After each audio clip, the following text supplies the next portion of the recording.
Selamat pagi, siang atau sore atau malam lah.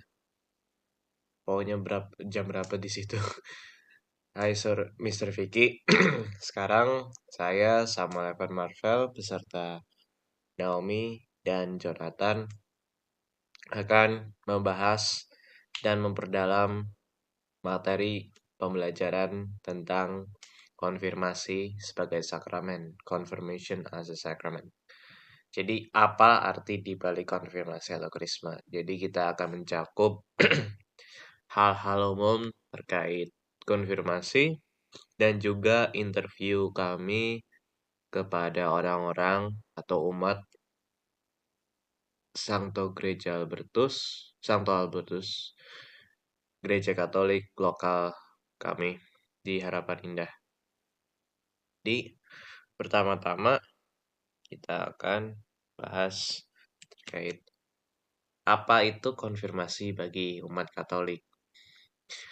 Banyak yang menjawab sebagai pendewasaan iman, sebagai sertifikasi bahwa imanmu sudah diperkukuh, sudah dikuatkan lebih dalam lagi.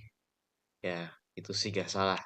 Tapi definisi yang resminya itu lebih ke arah kesempurnaan dari pembaptisan. Konfirmasi adalah kesempurnaan dari pembaptisan. Meskipun sakramen penguatan ini biasanya diterima sebagai remaja.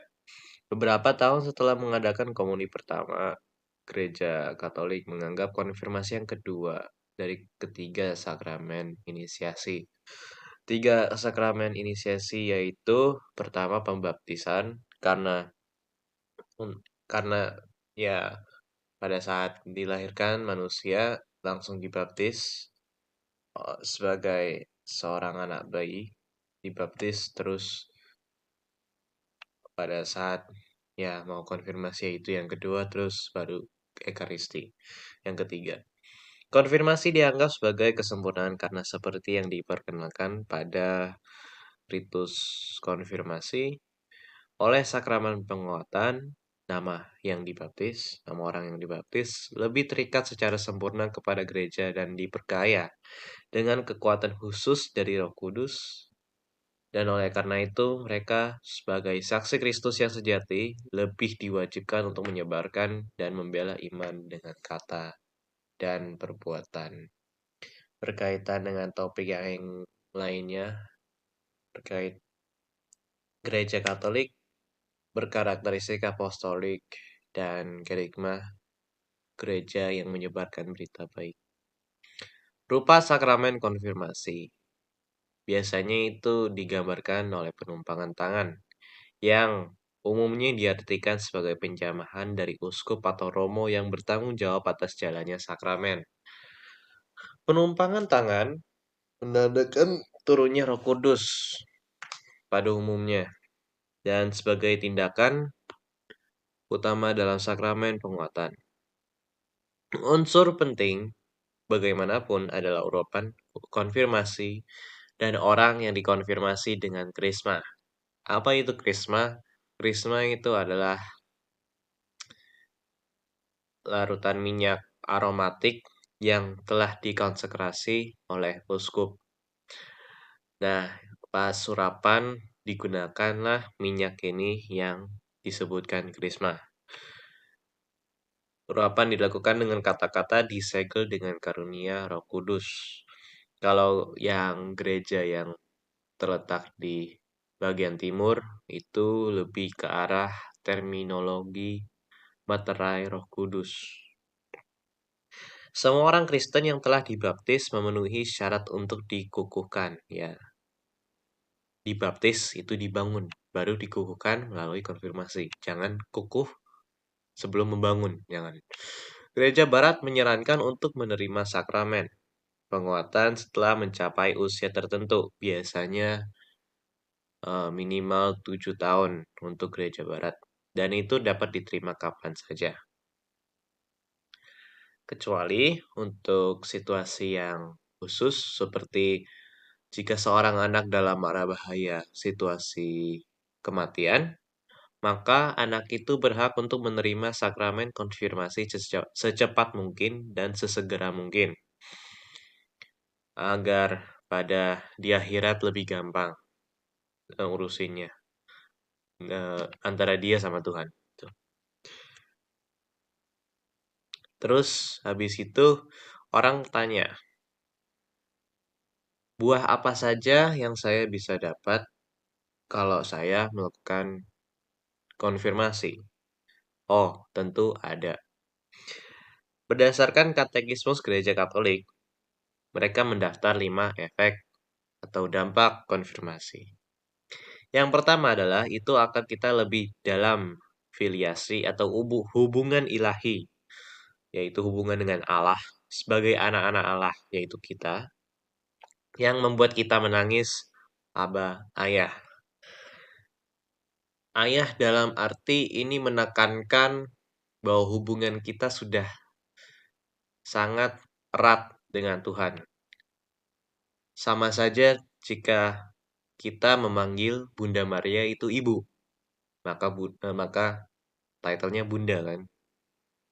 Ya, itu terus yang keduanya itu menyatukan kita dengan lebih kuat kepada Kristus. Ya, ini komplementari dengan poin pertama. Dan yang ketiga, meningkatkan karunia Roh Kudus di dalam kita.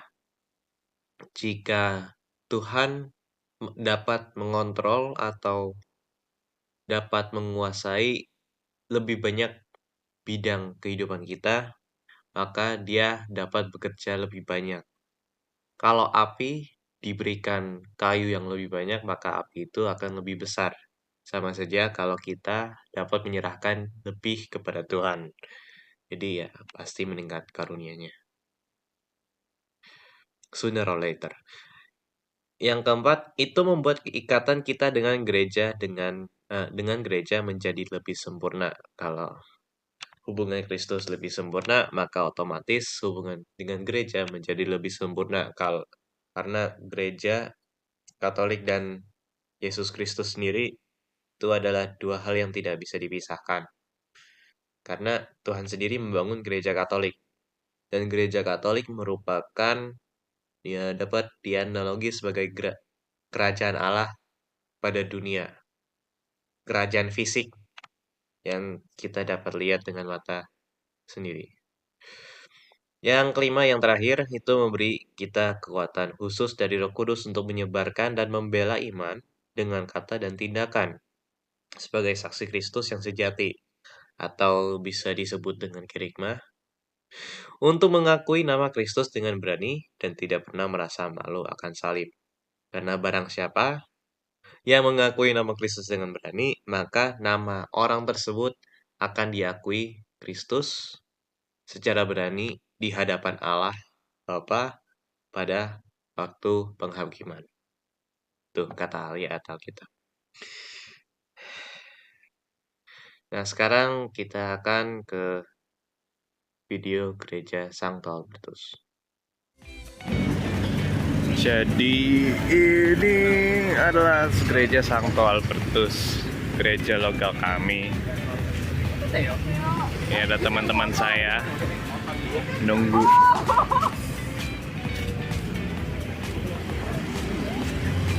Ini sekarang jam berapa lagi? 4.49. Jam 4.49 dan sepertinya ntar jam 5.30 ada misa.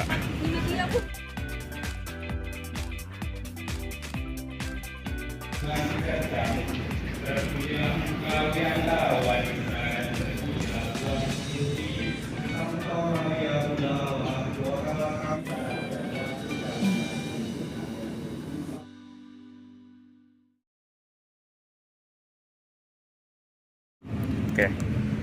Untuk Bapak, apa sudut pandang Bapak terkait sakramen konfirmasi? Malah belum pernah dengar sih sakramen konfirmasi. Oh, sakramen konfirmasi tidak pernah dengar. Belum pernah dengar. Kalau krisma? Oh, krisma tahu. Berarti kalau sudut pandang Bapak terkait Krisma itu apa?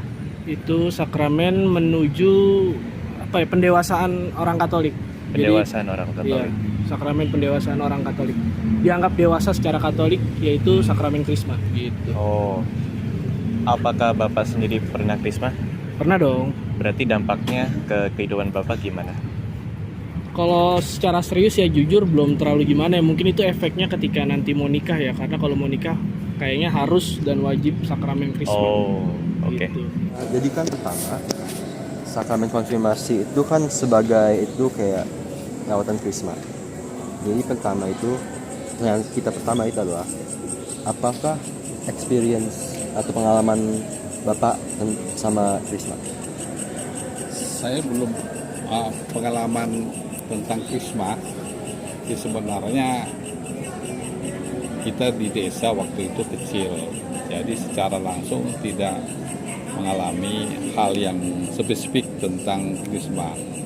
Namun dengan kesadaran bahwa Roh Kudus mendampingin kita, sebenarnya kita dikuatkan untuk beberapa cobaan. Katakanlah salah satu cobaan itu pengaruh dari pergaulan, sehingga kita tetap setia kepada iman kita. Jadi diharapkan sebenarnya bahwa saya tinggal di daerah Muslim, baik di sekolah mayoritas Muslim. Namun dengan Krisma sebenarnya kita tetap diharapkan setia, tapi kesetiaan itu dibantu dengan Roh Kudus. Apa yang terjadi? Biasanya perawatan iman itu dengan setia tetap mengikuti misa, sehingga kita selalu disertai Roh Kudus untuk tetap setia dalam iman kekristenan. Jadi kalau misalnya Krisma itu kan abis dibaptis datang lagi kan kayak konfirmasi iman kayak gitu. Atau Krisma biasanya begini. Krisma adalah simbol kedewasaan iman. Lantas diharapkan kita semakin dewasa dalam beriman, sehingga dengan kedewasaan itu kita teguh dalam iman kita.